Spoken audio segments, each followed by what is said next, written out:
el poderoso y bendito mensaje de la palabra de Dios a cargo del pastor Juan Avellaneda. El título del mismo: Cristo reconciliador de todas las cosas.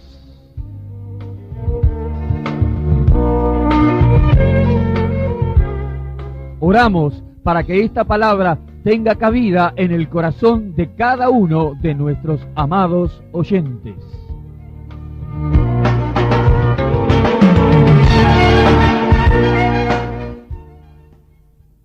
Hermanos amados, no tendría más que hincharse de gozo nuestros corazones cuando vamos mirando el orden desde el verso 15 que hemos comenzado hasta este verso 23 en el cual estamos llegando hoy en cuanto al estudio de esta palabra. Qué tremendo pensar en la grandeza de Cristo. Qué tremendo. Qué tremendo es pensar en alguien que es tan glorioso, tan poderoso, tan sabio, en alguien que fue capaz de crear el mundo que nosotros vemos, y no solamente crearlo, sino sostenerlo, así que por medio de él subsiste. Qué tremendo es esto. Pensar que ese hombre estuvo aquí en la tierra y vino por causa de nosotros.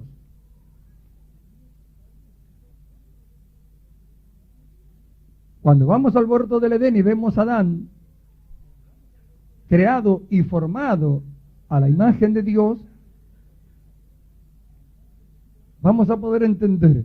Adán, como dijimos anoche, no fue engendrado de varón,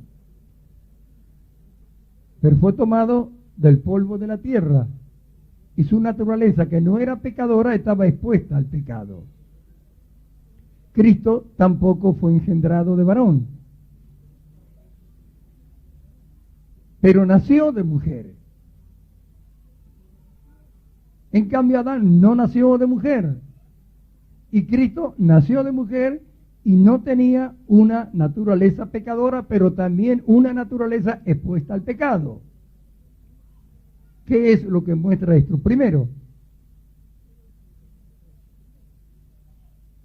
¿por qué Dios le echa la culpa a Adán? Porque aunque Eva hubiera pecado, si Adán no hubiera pecado, no hubiera engendrado un hijo pecador, porque el hombre es el que engendra y la mujer solamente concibe.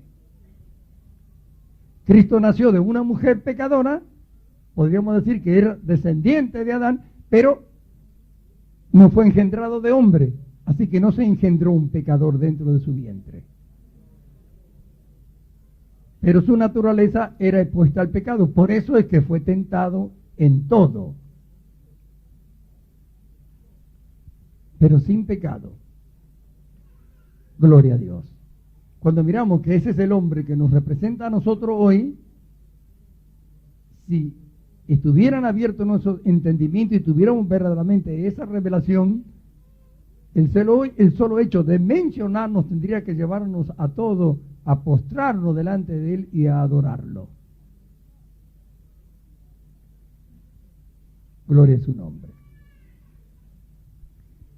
Pablo, después de hablar que él es el primogénito de entre los muertos, y que de él, y por él, y para él, y en él fueron creadas todas las cosas, y que por él subsisten, dice que lo dio como cabeza, lo dio por cabeza, no dice que lo dio, y él es la cabeza de la iglesia, que es su cuerpo. Entonces ahí ya nos elevamos y decimos, si el que ideó, planeó, lo creó al mundo en nuestra cabeza, miramos hacia la iglesia a lo largo y a lo ancho de lo que es la iglesia universal, la iglesia del Señor, vemos la ruina que tiene y vamos rápido y nos damos cuenta cuál es el motivo por qué hay tanta ruina. Dejaron de lado la cabeza para poner la suya. Y como dijimos anoche, separa el cuerpo de la cabeza y va a ver si habla o si dice algo. Separa el cuerpo que es la iglesia, de la cabeza, y no tiene guía, no tiene luz, no tiene dirección. Por eso tanto tropiezo, por eso tantas cosas diferentes, cuando tendríamos que ser todo uno en él. Si dejáramos a él guiar y nos miramos como congregación local acá, como miembros de ese cuerpo, y decimos, ¿qué estamos haciendo? Miramos el fracaso de tantos cristianos, de tantos matrimonios, de tantos hijos, de tantos hermanos, de tantos ministros y todo, porque podemos tener problemas en cuanto a lo material y todo, pero nunca fracasar en lo espiritual, porque eso es perfecto lo que tenemos. Y miramos y decimos, ¿y por qué es esta ruina espiritual de las congregaciones y todo? Porque han dejado la dirección de la mente perfecta, infinita y sabia del Señor. Con esa mente, ¿quién puede fracasar? ¿Quién puede entrar en ruina? Esa mente lo lleva cada día a elevarlo más y más y más a la presencia de Él. Cuando oímos a los ministros que dicen ser ministros decir que la grey es pecadora, que son todos pecadores, entonces decimos, ¿y esto qué es? ¿Cómo? El que fue dado, el que es la cabeza de la iglesia, el que habló el mundo y fue hecho, el santo, el que nunca pecó, engendró hijos pecadores para su cuerpo, ¿es la cabeza de un cuerpo pecador? Entonces, ¿para qué vino a la tierra? ¿Para qué murió? Si los hombres seguirían siendo pecadores.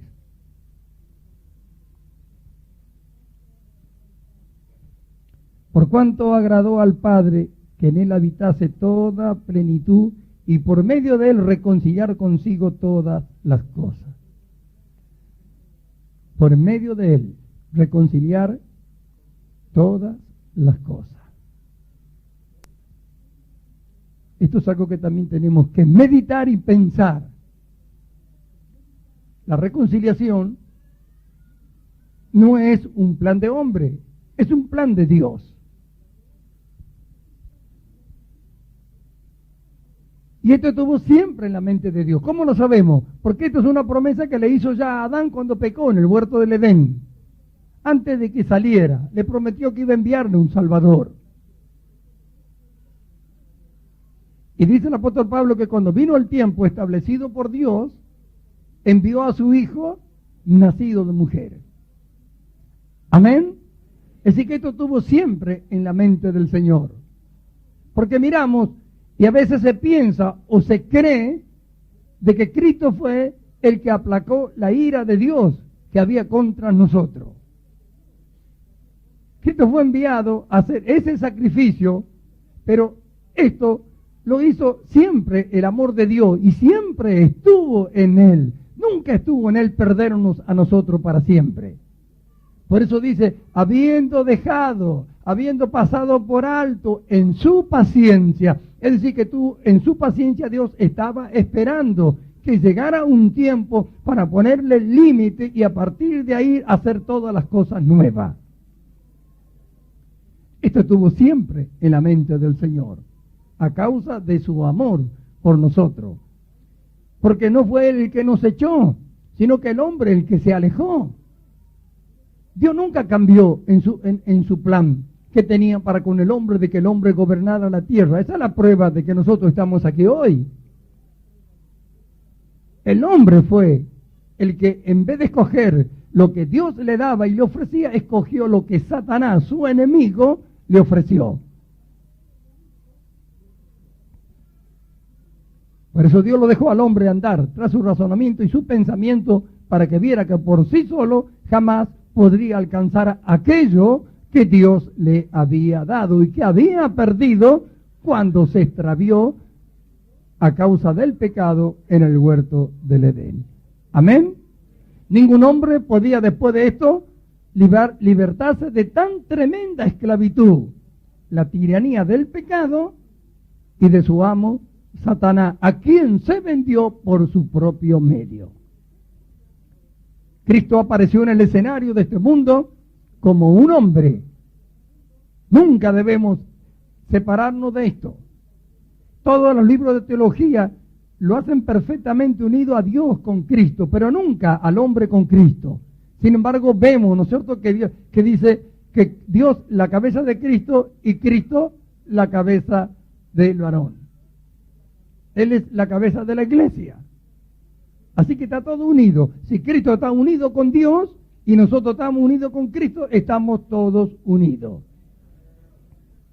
Sin embargo, al decir que son pecadores, separan a lo que forma la iglesia de Cristo. Lo hacen a Cristo como algo inalcanzable, a Dios como algo inalcanzable, como en el Antiguo Testamento, bajo la ley, y al creyente como alguien que está suplicando todos los días un favor de Dios cuando todo le fue dado y está elevado a los lugares celestiales con Cristo. Eso es lo único que trae ruina a los que han creído. Dicen que esta doctrina le da libertad a los que han creído para seguir pecando como si no fuese nada.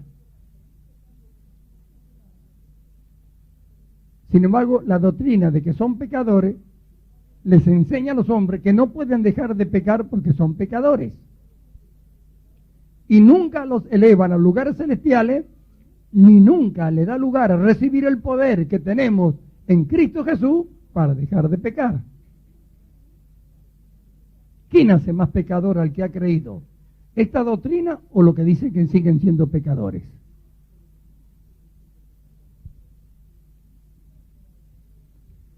Dice que por cuanto agradó a Dios que en él habitase toda la plenitud, como vemos en el capítulo 2, verso 9 de esta carta, Pablo dice: en él habita corporalmente, es decir, en un cuerpo de carne, toda la plenitud de la deidad. Entonces todo el poder él lo tiene en el cielo y en la tierra para hacer todas las cosas, porque el mundo fue creado por él. Vino como un hombre y vino a reconciliarnos con Dios. Ya hemos visto cómo el que es la imagen y el que creó todas las cosas es la cabeza de la iglesia. Amén. Ahora, dice Pablo que Dios lo envió para que por su muerte y por la sangre de su cruz reconciliasen con él todas las cosas, aún las que están en la tierra y las que están en el cielo, las animadas e inanimadas, todas las cosas.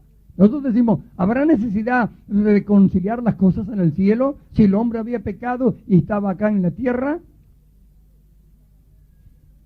Dios dice que ni aun los cielos son limpios delante de sus ojos. Y los ángeles también se rebelaron. Y el pecado no se inició, no tuvo su origen en la tierra, sino lo tuvo en el cielo. Y dice todas las cosas, las que están en la tierra y las que están en el cielo. No vamos a entrar en detalle de qué cosas del cielo, pero vamos a entrar en detalle de nuestra reconciliación. Amén. Que eso es lo que a nosotros nos interesa saber hoy. Haciendo la paz mediante la sangre de su cruz. Y a vosotros, dice, a nosotros. A vosotros también que erais en otro tiempo extraños y enemigos en vuestra mente. ¿Qué dice que éramos? Extraños y enemigos en nuestra mente. Al no tener el Espíritu Santo de Dios, nosotros somos enemigos de Él. Como hombre, el hombre se convirtió en un enemigo de Dios cuando dejó de cierto la dirección de Dios, cuando despreció lo que Dios le había dado para hacerse esclavo de Satanás y del pecado. Se convirtió en un enemigo de Dios. Pero Dios, que nos amó tanto y fue tan grande su amor por nosotros, envió a Jesucristo para reconciliarnos con Él. ¿Qué nos lleva? A tener siempre en mente que Dios no necesitaba ser reconciliado con el hombre, sino que el hombre necesitaba ser reconciliado con Dios. Por eso no hay que, a la gente hay que rogarle a que entiendan que están todos destituidos, que Dios no es el que tiene necesidad de ser reconciliado, sino que los hombres tienen que ser reconciliados porque la necesidad está siempre en el hombre acerca de Dios. Y nosotros debemos entender lo que Dios ha hecho con nosotros.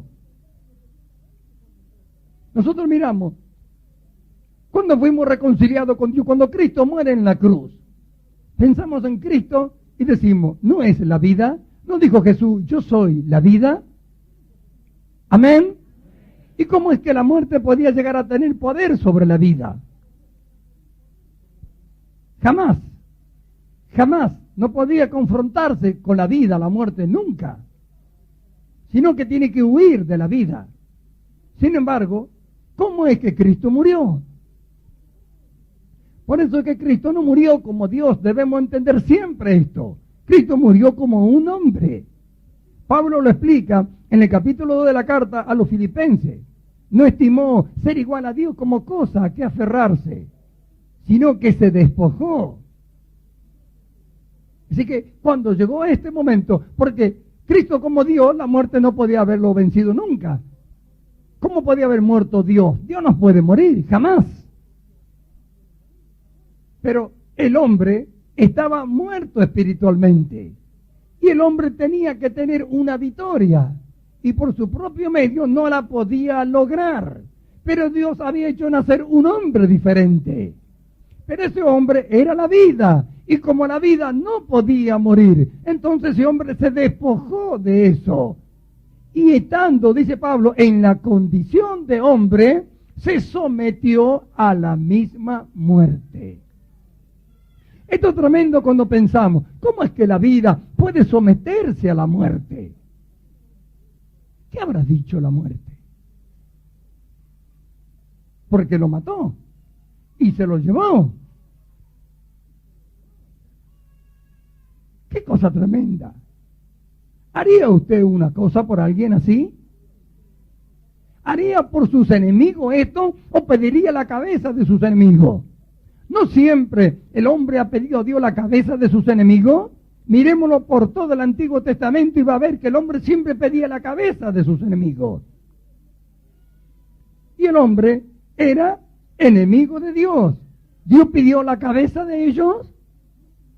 ¿Pidió la cabeza de nosotros? ¿No nos recuerda Pablo acá cuando éramos nosotros enemigos de Dios en nuestra mente? Cuando hacíamos todo lo que era contrario a Dios, Dios tendría que haber pedido nuestra cabeza y Cristo tendría que haber venido a cortarnos la cabeza a todos. Ahí aparece la misericordia de Dios a causa de su amor. Y el juicio lo recibió Él.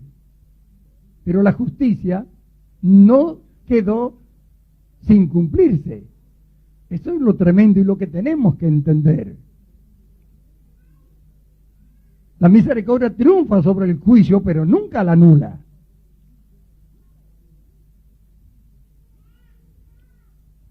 La misericordia es capaz de pagar el precio del juicio, pero nunca lo anula. Y eso es lo que hizo Dios.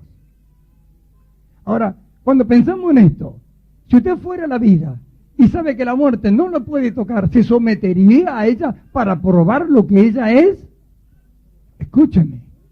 ¿Se sometería a la muerte? ¿Sabe lo terrible que es la muerte? ¿Se sometería a ella?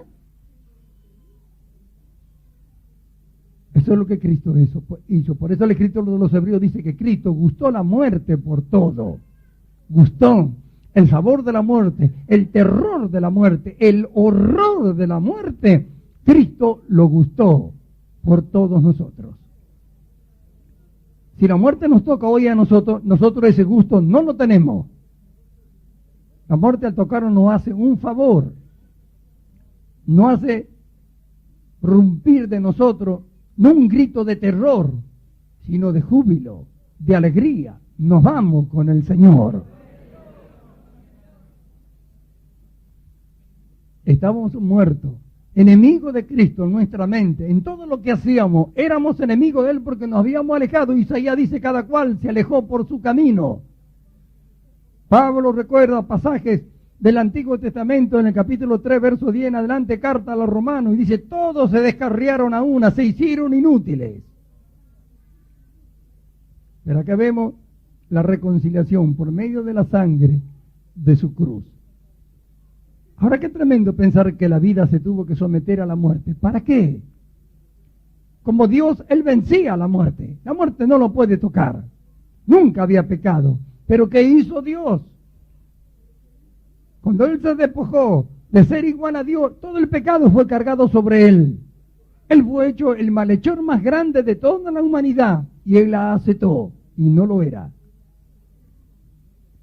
En esa condición, No solamente que cargó y llevó el pecado, sino que Dios también lo hizo pecado.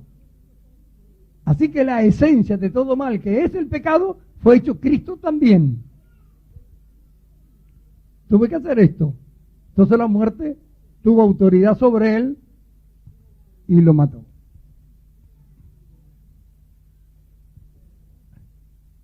Se lo llevó para abajo. Mira todo lo que estamos aquí. Pregúntese, ¿qué habrá dicho la muerte cuando él se levantó?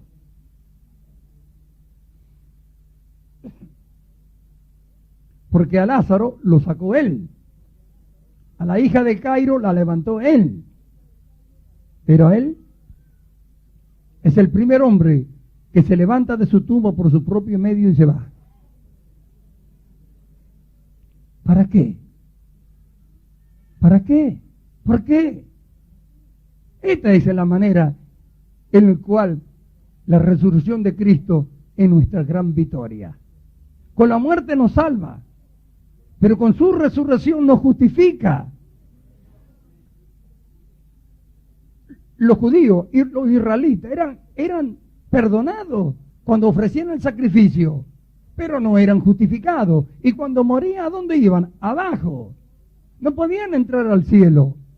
Pero Cristo es el primer hombre que resucita de los muertos para nunca más volver a morir. Y entra al cielo y abre el camino para todos los hombres que mueren en él. No muere cada uno por su lado, mueren en él. Por eso él se sometió a la muerte para como hombre vencerla a la muerte. Como la vida, la muerte no tiene poder sobre él. Pero él se sometió como, ¿no es cierto? Y murió como cualquier hombre para demostrar el poder de todo aquello que iban a creer también en él. Entonces se levanta como un hombre. ¿Qué habrá dicho la muerte? ¿Qué habrá dicho el diablo? ¿Qué habrán dicho todos? No sé lo que habrán dicho. Lo que yo sé es que él se fue de la tumba. ¡Aleluya! ¡Gloria a Dios! Y esa victoria le da a todos los que han creído. Es nuestra victoria. Esa es nuestra victoria contra la muerte. Hemos sido reconciliados con Dios. Hemos sido llevados nuevamente a recuperar la imagen de que Adán perdió en el huerto del Edén. Nos ha sido dado el poder contra la muerte. La muerte fue vencida. No nos podrá vencer a nosotros, nunca más. No nos podrá vencer. No nos puede vencer. Por eso Cristo tuvo que someterse. Él hizo esto por nosotros. ¿No tendrá valor esto? Mire, si entendieran los cristianos, lo que dicen ser cristianos, el valor de estas cosas, no habría uno solo afuera. Hoy no habría lugar en ninguna iglesia. Sin embargo, están todos afuera. Son mucho más los que están afuera de las congregaciones que los que están adentro hoy. ¿Conocen el valor de esto? Seguro que no. Están siempre acusados como pecadores. ¿Qué hay de esto? ¿Cómo un pecador puede haber vencido la muerte si la muerte tiene poder sobre el pecador?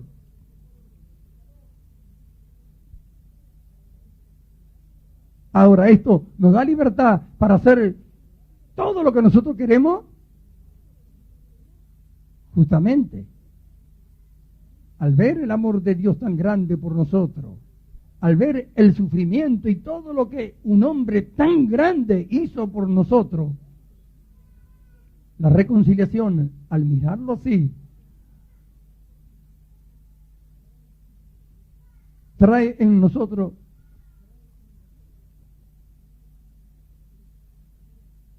esa preocupación por llegar a ser todo lo que Dios quiere que seamos.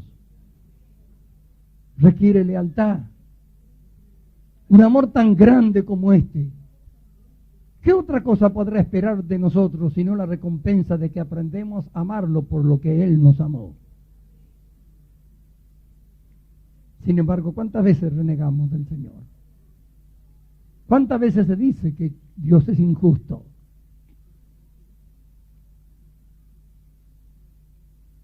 Qué tremendo ver a la vida sometida a la muerte. ¿Quién hubiera hecho eso? Gloria a su nombre. no éramos sus amigos para que diera su vida. Éramos sus enemigos. ¿Cómo alguien puede hacer una cosa así? Pregúntese, ¿tan grande es el amor de Dios por usted? Usted pregúnteselo.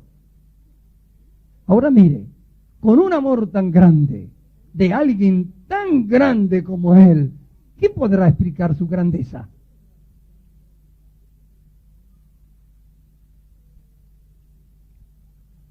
Y ese amor manifestado en la cruz para usted, está manifestado de tal manera, amó Dios al mundo, que envió a su Hijo. Entonces no es que Cristo aplacó la ira de Dios, es que Cristo fue enviado por Dios para comprarnos, recuperarnos. Pagó nuestra deuda, venció la muerte, venció al diablo, venció al pecado, venció al mundo. Y al resucitar es como que nos dice, está todo solucionado. Está todo de vuelta a casa. Los cielos están abiertos para los que quieran entrar. Están abiertos toda bendición espiritual en los lugares celestiales con Cristo. Todos los cielos abiertos. Es como que dicen, mírenme, estoy sentado a la diestra de Dios. Todo es vuestro, dice Pablo. Y nos mira y nos dice, ¿nos ve que estamos en este cuerpo de carne? ¿Cuántos lo irán a acusar? Pero él dice, ¿quién los acusará a lo que Dios ha escogido?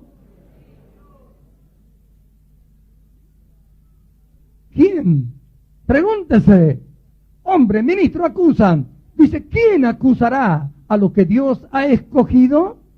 ¿No Él es el dueño? ¿No los ha comprado? ¿No pertenecemos a Él?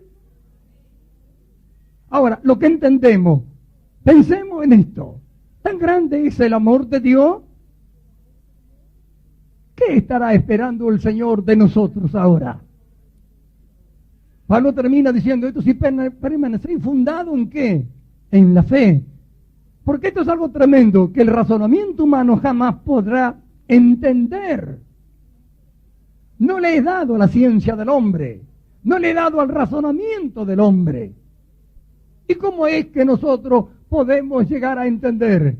Nos fue dado el Espíritu de Dios. Y Pablo dice, ese escudriña todo lo que es de Dios y nos hace saber a nosotros. Y para que creamos que está el Espíritu de Dios en nosotros, nos ha sido dado la fe. Entonces, si permanecemos fundados en esa fe que nos fue dado, debemos creer que el Espíritu de Dios está en nosotros. Entonces debemos creer todo lo que la Escritura dice. Debemos mirar los cielos que están abiertos y decir, ¿hasta dónde podemos tomar? Para tener ese anhelo y ese deseo de apoderarnos de todas estas cosas tan grandiosas, tan tremendas, que mente de hombre alguno jamás podrá entender, nunca lo haremos si no aprendemos a amar a aquel que hizo todas estas cosas. Porque a causa de estar en esta carne, los deseos de esta carne son completamente opuestos a esto. La carne no mira para arriba, mira para abajo, ella es de abajo. Pero dentro de esta caja está algo, lo que Dios ha hecho, lo que Cristo nos ha dado, su vida, su espíritu, sus virtudes. La virtud de la vida de Cristo están todas en nosotros, dentro de nosotros. Entonces diríamos, ¿y para qué queremos las cosas del cielo? Cuando miramos a Dios, cuando miramos la grandeza de Él, cuando miramos su amor por nosotros y cuando aprendemos a amarle, ¿de qué forma podríamos llegar a complacer, a contentar el corazón de aquel que nos ama tanto? Sino apoderándolo de aquello que Él pagó un precio tan grande para darnos. ¿Cómo podríamos hacer esto? Solamente cuando aprendemos a amarlo. Cuando aprendemos a amarle. Entonces, ¿qué vamos a querer? Lo que Él nos dio. Vamos a querer que Él nos vea. Que vea en nosotros lo que nos ha dado. Es lo único que tiene valor para el hombre. El diablo, la carne, el sistema de este mundo trata de debilitar esto, de que esto no es así. Pero miremos para arriba. Pongamos los ojos en aquel que hizo todo esto por nosotros. Miremos a ese hombre. un hombre en quien está la vida, que se despojó de ella por sí mismo para someterse a la muerte, para que a través de su resurrección venciese a la muerte, porque de otra forma no la venció, sino que tiene poder sobre la muerte, pero de esta manera, al someterse y al haberlo, la muerte toca, él la venció cuando se levanta. Entonces le dice a la muerte: mira, muerte, soy un hombre y te he vencido. Así como tú venciste a Adán, yo te he vencido a ti. Y ahora todos los que creen en mí también te han vencido. ¡Aleluya! ¡Gloria a Dios! ¡Gloria a Cristo! ¡Bendito sea su nombre! Porque por la fe también morimos juntamente con Cristo a través del bautismo. Por eso que la muerte no tiene más reclamo. Porque a nosotros se nos culpó en Adán, pecadores. Ahora, ¿Cristo qué es? El justo. Y ahora, antes estábamos en Adán, pecadores. Ahora estamos en Cristo. ¿Qué somos?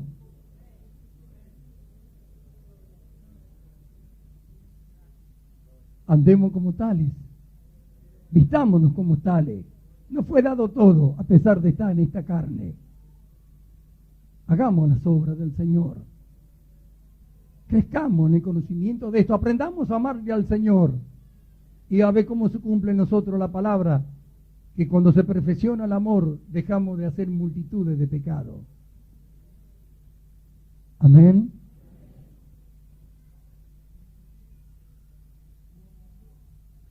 Gloria a Dios. Bendito sea su nombre. Por eso dice que lo ha reconciliado en su cuerpo de carne. Como diciendo, eso es lo que estamos hablando. Un hombre. Alguien que se podía tocar, pinchar, lastimar. Hasta se podía matar. Como Dios, ¿quién lo hubiera matado? Ahora mire, alguien tener ese poder y someterse como se sometió. Y sufrir como sufrió. Podría haberlo evitado, pero no hubiera sido nuestra victoria. Hubiera sido la victoria de Dios. Pero al hacerlo un hombre, nos representa a nosotros. Así como un hombre fue vencido y caímos en ese hombre, hay otro hombre que venció y nos representa a nosotros, y en él también nosotros hemos vencido. Si permanecéis fundados en la fe, si creemos, ¿cuántos lo creen? Alabado sea el Señor. Amén. Entonces vemos la necesidad del hombre de ser reconciliado con Dios. Vemos la obra de Cristo para reconciliarnos y llevarnos a Dios. Ahora está bien, nos ha reconciliado. ¿Para qué? ¿Dice acá? Sí que dice. Dice que nos reconciliaron en su cuerpo de carne, dice, por medio de la muerte, para presentaros santos y sin mancha e irreprensible delante de Él.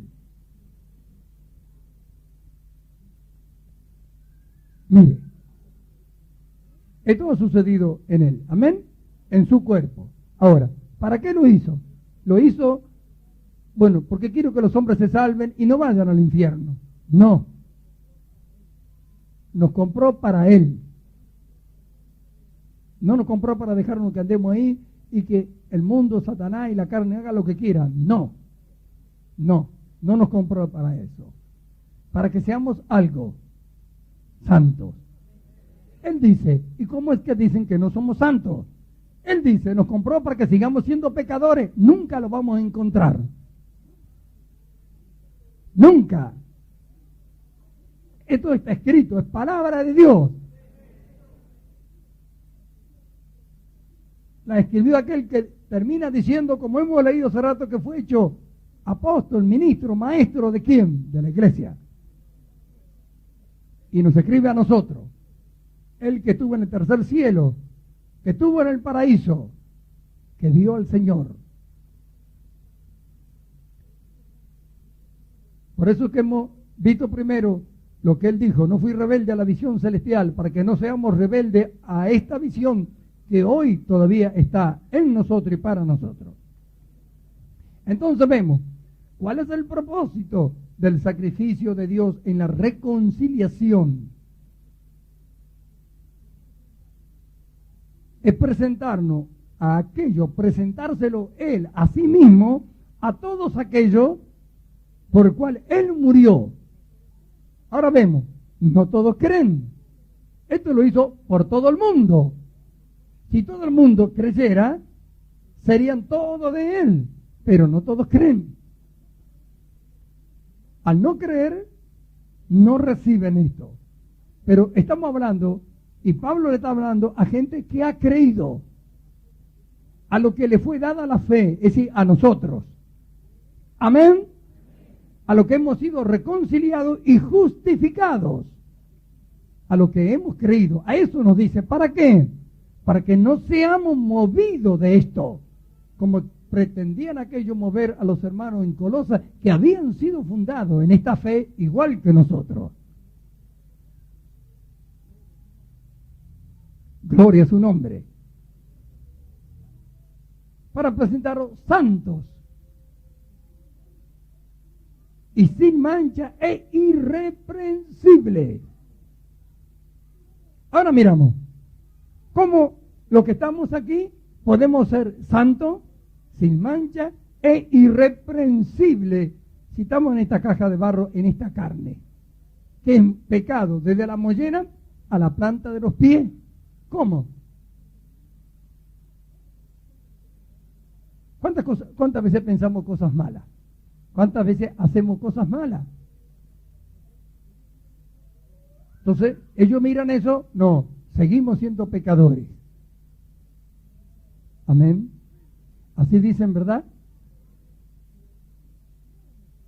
Pero, ¿no hemos muerto nosotros por la fe? Entonces, al nacer, ¿quiénes somos? ¿Hemos nacido lo mismo que habíamos muerto? ¿O dice Dios que hemos nacido del agua y del espíritu y que hemos sido engendrados por Él?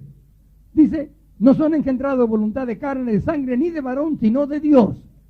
Dice 2:10 de Efesios, hechura de su mano y creados en Cristo. ¿Por haber Dios creado en Cristo un pecador? Hecho con su mano y formado un pecador cuando aborrece Él el pecado. Entonces, miramos hacia la iglesia y decimos, no han creído. Porque Pablo dice, si permanecéis fundados en la fe, ¿creíste que Cristo murió? ¿Que te salvó? Ah, ¿y no crees que resucitó? Y no cree lo que Él dice que ha hecho, que son santos justos. ¿Para qué murió? ¿Para qué resucitó? Dice, para presentaros. Acá lo dice.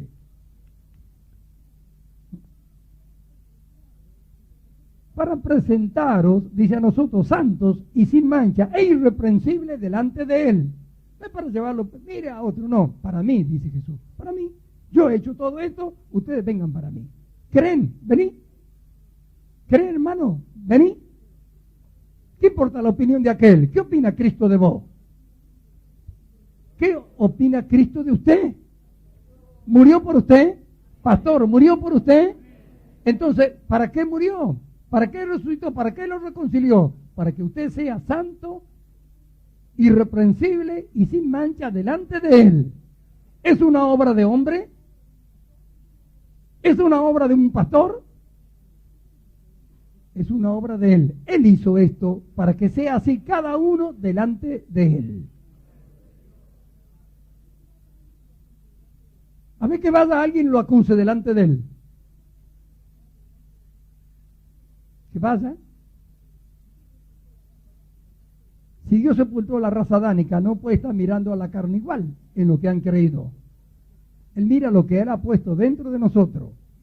A causa de la carne que nosotros pensamos y aún todavía hacemos, pero no somos. Que yo cometa un acto de pecado a causa de mi carne es una cosa y que yo sea un pecador es otra. Si soy un pecador, no está Cristo dentro mío. Pero si por la fe yo he muerto y Cristo está dentro de mí, yo puedo, a causa de mi naturaleza carnal, porque Él me dejó, cometer un acto de pecado. Pero no por eso soy un pecador. A causa de lo que está dentro mío, ¿el Espíritu de Dios es santo? Mire, para que usted entienda, este edificio es santo. ¿Por qué es santo? Si los ladrillos son los mismos ladrillos y la madera y la chapa que hacen cualquier otro edificio, hasta para un templo de Macumba. ¿Y por qué esto es santo? Porque lo consagramos para Dios. Por eso es santo. Y si usted consagra este cuerpo para Dios y el Espíritu de Dios entra dentro de usted, usted es un santo. Porque Dios viene a morar dentro de usted si no es un santo. Ahora, entendamos esto. Luchemos contra todo aquello que quiere empañar esto, ya sean las obras de la carne, ya sea las obras del diablo y sus demonios y el sistema de este mundo. Porque el problema grande de los cristianos es que piensan que el pecado es fornicar, robar, adulterar. Pecado es toda aquella cosa que el hombre puede hacer, cometer, pensar, idear y que no tiene ningún propósito. ¿Qué propósito puede tener algo que no tenga que ver con Cristo? Si va a perecer todo. ¿Por qué es pecado? Porque cuando Dios creó la cosa, a toda la creó con un propósito. El hombre la perdió porque quiso y agarró aquello que no tenía ningún propósito, que fue engaño, que le mintieron, vas a ser como Dios y no podía ser nunca. Y creyó en eso a lo que Dios le dijo. Entonces ahora Dios nos mata a todos, en Cristo Jesús nos da su mente, con la mente de Cristo. ¿Cómo podemos pensar en algo que no tenga un propósito? Entonces, sabiendo, conociendo, teniendo y pudiendo el no hacerlo, es pecado. Así sea que usted haga cualquier cosa o piense cualquier cosa. La mente carnal está siempre dispuesta para ello, pero la mente espiritual nunca. Y para Dios somos esa mente espiritual. Entonces, en nosotros ahora, por haber creído y por la fe, somos ese hombre y todo lo que hacemos, que pensamos, para Dios tiene un propósito. Entonces, ¿qué somos? Santos, sin mancha, irreprensibles. ¿Quién puede reprender al Espíritu de Dios? Y dice que somos el que es nacido de Dios. ¿Cuántos nacieron de Dios? La simiente de Dios permanece en él y no puede pecar. ¿Y de dónde sacamos eso? ¿Y para qué está escrito? Porque da la salida San Juan cuando dice, si alguno hubiera cometido pecado, abogado tenemos. Si viera alguno cometer falta, restaurarle. Como diciendo, no dejen de creer lo que Dios ha hecho con ustedes. Restáurenlo. Fue la carne, a causa de la carne, a causa del mundo, a causa del diablo. Pero ustedes son el otro hombre. Restáurenlo. Si sigan adelante.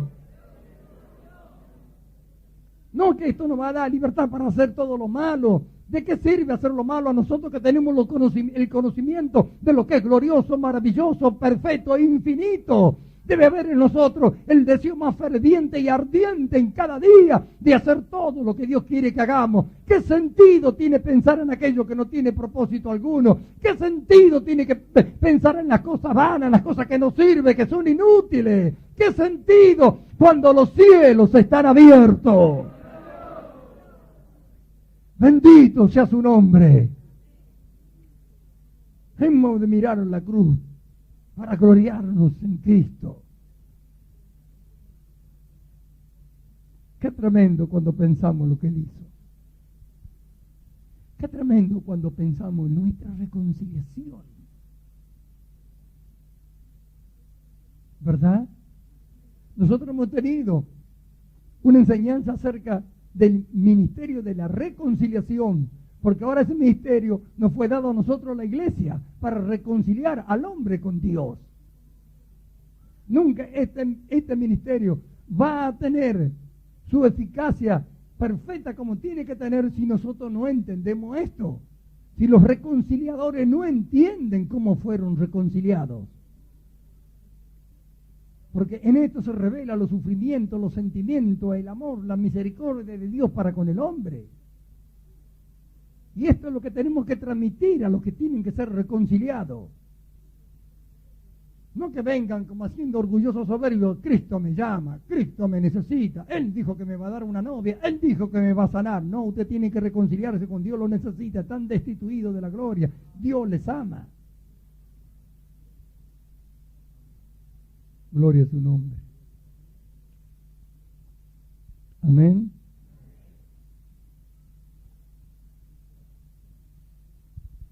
Si permanecéis, si en verdad permanecéis fundados y firmes en la fe, sin moveros de la esperanza del Evangelio que habéis oído y el cual se predica en toda la creación que está debajo del cielo, del cual yo, Pablo, fui hecho ministro. Tremendo, ¿verdad? Sin moveros de la fe, de la esperanza, del Evangelio que hemos oído. ¿Por qué? Porque vienen otros.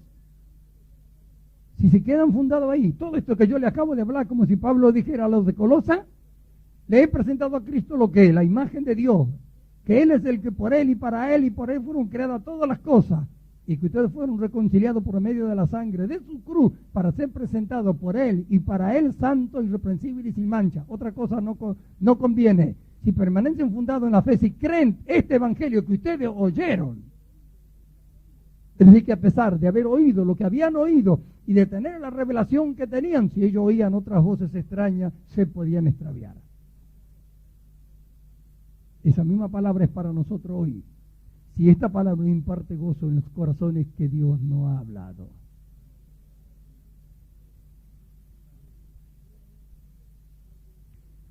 Quiero leer algo que encontré en los escritos de William Barclay,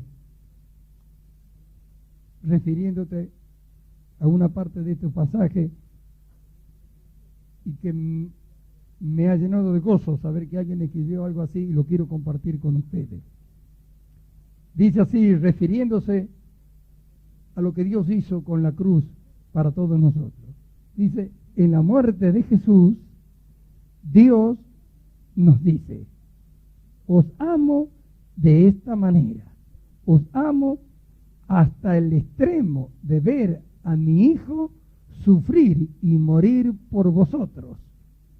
Os amo tanto que llevo la cruz en mi corazón. Si con esto os gano para mí.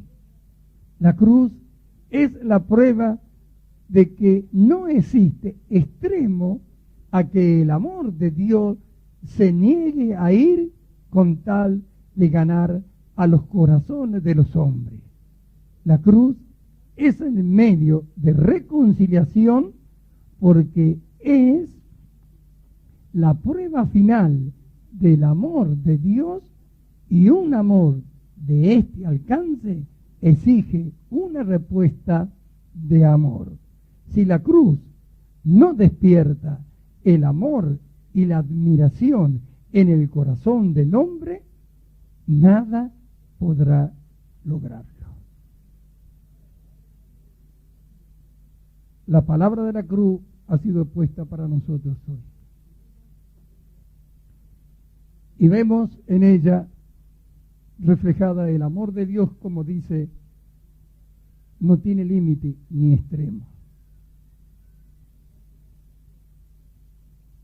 ¿Cuál será la respuesta de aquellos que fueron reconciliados por medio de la sangre de su cruz a aquel que lo planeó, lo ideó y lo hizo por nosotros? Si no somos nosotros los santos, sin mancha, irreprensibles delante de Él, ¿quiénes son?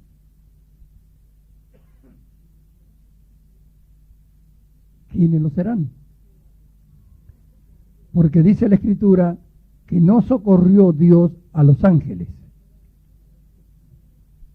¿Cuál será la respuesta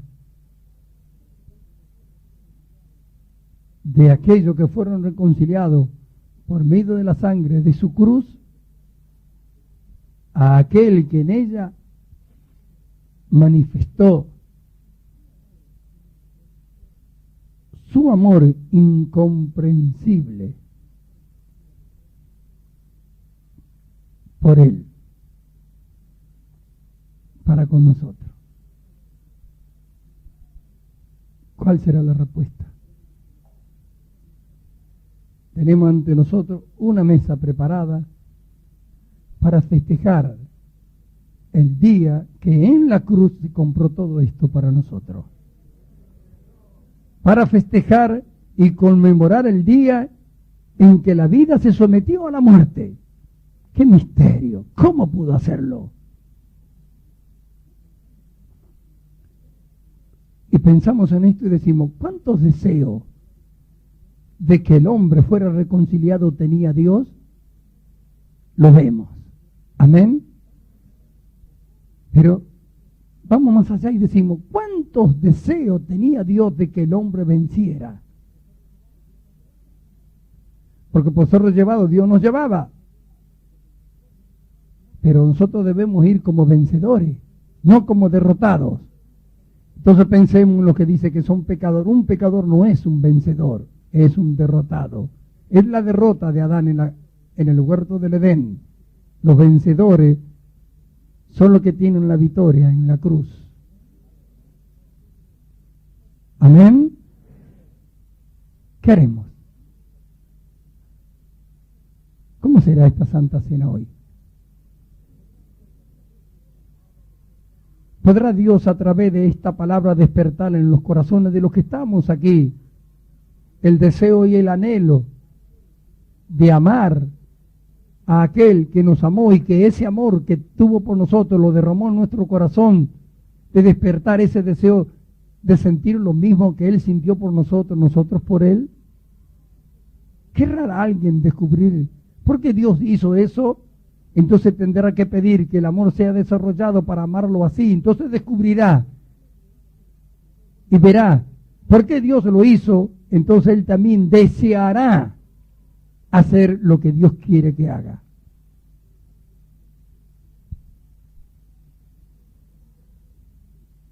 No sé si entiende. Querrá descubrir por qué Dios hizo todas estas cosas por usted. Usted lo sabe, lo hizo por amor. Pero ¿cómo podrá descubrirlo? Lo sabemos hoy, pero no lo descubrimos. ¿Cómo podríamos llegar a descubrirlo? Es que nosotros alcancemos a amarle a Dios como Él nos amó.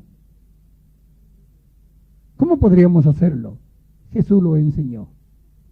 Que os améis los unos a los otros como yo os he amado. Nosotros no seremos capaces de hacer una cosa semejante por Dios. Pero ¿cuántas cosas podríamos hacer por nuestros hermanos? En manifestación, en respuesta a ese amor tan grande de Dios por nosotros, nosotros, a través de la necesidad o del amor para con nuestros hermanos, podemos responder a Dios. ¿Podríamos contentar el corazón del Señor amando a nuestros hermanos como Él nos ama a nosotros? Es un mandamiento. Para eso derramó su amor.